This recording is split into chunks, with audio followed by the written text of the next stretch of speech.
在一个全民自媒体的时代下，如何单兵一个人、一台相机、一个镜头，用最低的成本拍出电影感，相信这是越来越多的人的需求。所以这期视频我将用自己10年导演、5年自媒体的职业生涯经验，教大家在拍摄的时候哪儿可以省钱，而在哪儿需要下功夫。那无论你是只有手机的小白，还是有一定经验的摄影，相信看完这一期一定会有所收获。哎呦我靠，怎么看待这颗 F2的镜头？你觉得它跟2.8的区别大吗？大，非常的大。而这期我们将全程使用索尼最新发布的这颗2870 F2，实现全部的拍摄。那进样片之前，我先说结论啊，这可能是最适合自媒体居家拍摄的单镜，更是小团队低预算拍摄的福音，很适合拍人像，但我并不认为它非常适合旅行使用。所以今天的2支样片，我们也会围绕这2个不同的使用场景展开。欢迎来到陆米仓像素长街。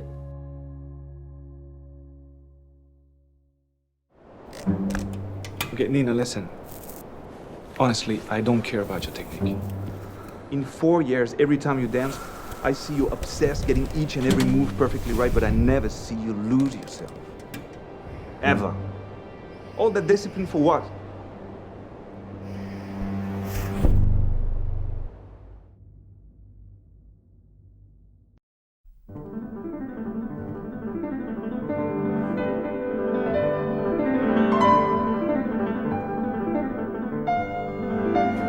When I look at you, all I see is the white swan.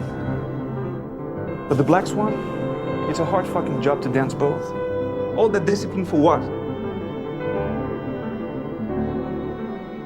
You could be brilliant, but you're a coward.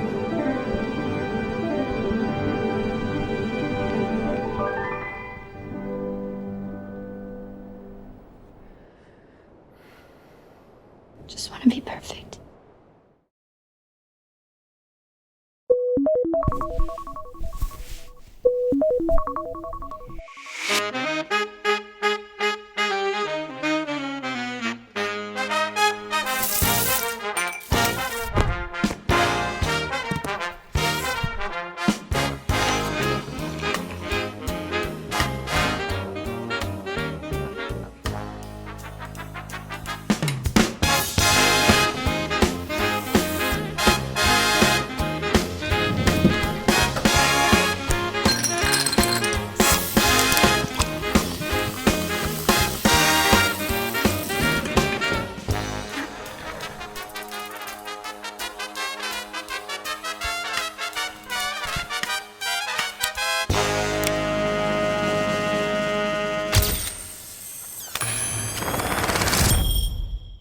不知道大家觉得怎么样？拍摄不易，如果大家喜欢的话，记得给我们一个3连支持，我们会非常感谢。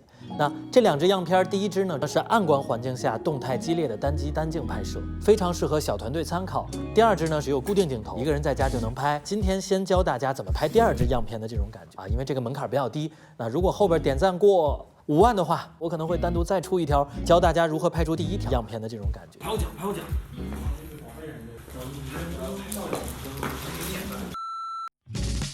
那美国著名导演约翰·福特曾讲过：“盯死你的摄影机，去依靠剪辑。”虽然这句话看起来有点偏激，但我要送给所有的初学者，因为只有先拍好固定镜头，才能谈镜头运动。这些电影其实都运用了大量的固定镜头，但是却让我们印象非常深刻。稳定器在近几年的普及，让许多摄影师都不会好好拍固定镜头了，因为他们的运镜常常镜头看不清主体，然后运动呢也没有什么章法，根本就没有办法剪辑。所以陆米仓的摄影刚来的前2个月啊，我都会强制要求他们拿着3脚架去拍摄固定镜头啊。我的逻辑很简单，先好好的练构图。很有意思的是，他们拿3脚架拍的比用稳定器拍的真的要好用得多得多。第2招。水平，首先水平的画面才好看，比倾斜的画面更容易掌握。所以当我们把相机放到3脚架后，请打开水平仪，当线变绿的时候，它就水平了。第3招啊，刁钻的角度，把相机放到任何你想放的地方，比如说冰箱、书柜、衣柜里，甚至垃圾桶里。我一直相信一件事，就是摄影师越不舒服，那么观众就越舒服。那比如说拍猫猫狗狗的时候，把相机放低，甚至放到地上，平视或者仰拍它们，你也会得到一个完全不同的角度所带来的那种陌生感。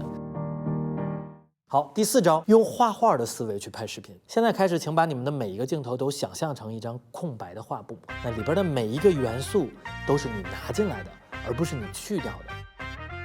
那这样的话，第一点一定是明确主体，比如说像我们的第一条样片的主题色是蓝色，每拍一个镜头都让蓝色出现在最显眼的位置，而且别的物体一定要和它不打架。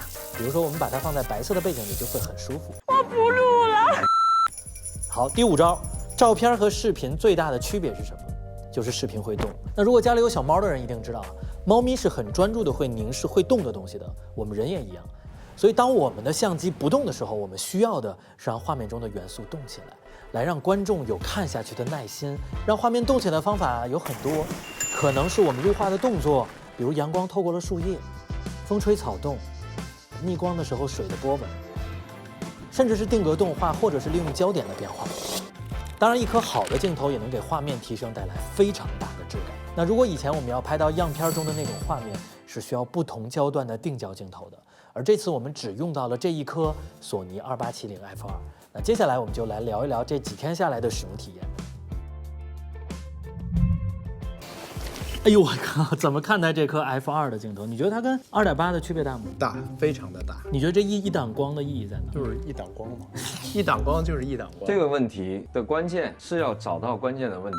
说大家都听得懂的，换上这个头以后，对，跟2470比有一个很大的明显差别岔开了。你拿它拍的时候，不会有人第一反应觉得，就是稍微专业点的，不会觉得它是一只变焦头。我们借鉴的这个影调是来自经典这个电影《黑天鹅》中的黑天鹅鹅。我们用的这个光叫做成像灯，很便宜，现在闲鱼上几百块钱就能淘到一个。对，就在这么一个低照度的情况下，而放了点烟。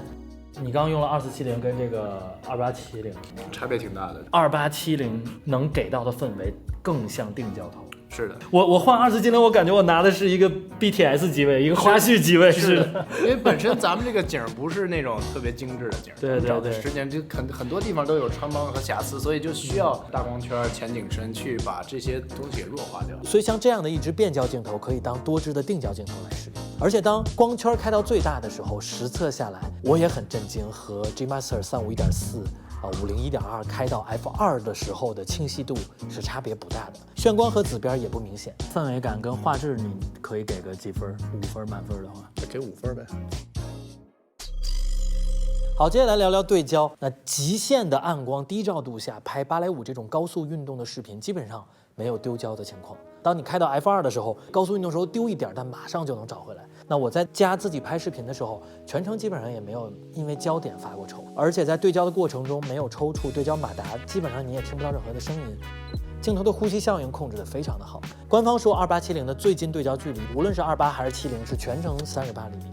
所以当我们把物体放在38厘米以上的时候，从28到70端的变焦是齐焦。这个真的非常好用，因为大家知道齐焦基本上只有电影镜头才能做到啊。但我觉得这个最近的对焦距离还是不如2470的 G Master 2的这个近摄。因为今天我们在拍舞蹈演员的时候，我在看肩嘛，我跟老胡说再往上推啊，那个老胡说就到头了，到头了。你有的时候离他的那个情感，他就差那么、对，差那么一点点。但这个镜头第一次上手的感觉真的不算轻啊。索尼近几年的推出镜头真的是越来越轻了。它在这里面算一个大个头，但我其实查了一下，发现它其实竟然是和2470 G Master 1代差不多重的，而且重量这事怎么说呢？如果你跟带多个定焦出去的话，这个重量还是比较香的，而且不换头，它的便利性是要高很多的。今天这第一场戏，我们的第一感受是拍得真快，因为不用换镜头啊。对，你看今天像咱们这支舞，咱们拍了多久？3个小时，我们还中间换了一次光，非常快。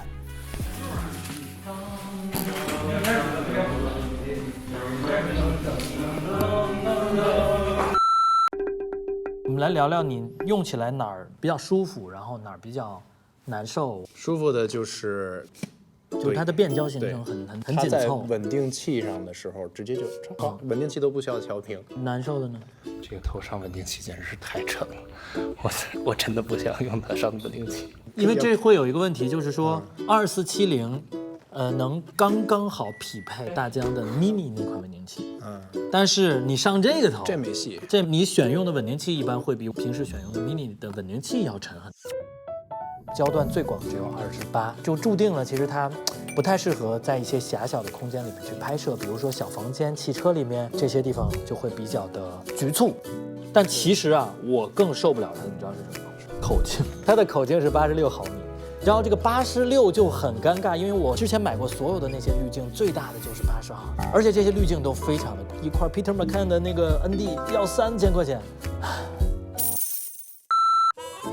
因为最开始我以为你又是旅拍当中这种，其实反而最不适合的就是旅拍。对，就是我的旅拍，我光圈一般都是打到5.6、6.3左右，因为我们确定要保证明老师跟刀锋山还是什么什么大教堂，后景的你不能老大爷都给它虚了，你知道吧对？那我为了要这一档光，然后背沉这么多，说实话，我是绝对不会旅拍的时候把它带出去的，反而是这种自媒体工作室的创作，说10万以下的广告，低成本短片、婚庆的采访。剧组的 B 机，前2天咱们拍 MV 的时候，F-3配它当 B 机，那炖出了好多能用画面，是吧？它是个变焦，它很激动。你有时候需要就是着急这个情绪，赶紧换镜头，根本没功夫。B 机赶紧给我。发现没有 ND。最后我想聊聊这颗镜头的意义。那2470 2.8这种规格，似乎在我第一次接触摄影的时候就已经是一个墨守成规了。那后续的更新基本上就是它做得越来越小，画质越来越好。那很少有人做变焦镜头能打破这个焦段和光圈的。那小时候我也会有这样的思考，就是为什么它的光圈不能再大一点，焦段为什么不能有改变呢？但都被一些前辈告诉这是物理的限制，做不出来的，不然做出来是非常大的，你根本就用不了。所以我很开心今天能看到这颗2870 F2，因为它代表着有人在打破我之前对这件事儿的认知，有人在做我想象中的完美镜头的路上。所以我觉得创作上也是这样，像今天开场我教大家这些技巧啊，只不过是我这些年拍摄下来的一些经验的一些总结。艺术也好，摄影也好，其实从来都没有什么正确答案，水平是可以被打破的，摄影机不需要被顶死。你可以把主体放在画面中很极端的位置，只有打破这些所谓的规则，才能创造出属于自己的风格，往往才会被人记住。所以节目的最后，相比于大家按照我的方法去拍，那我更希望也更欢迎大家在评论区里边用自己的作品来反驳今天我所讲到的这些规则和技巧，我相信那一定也很有趣。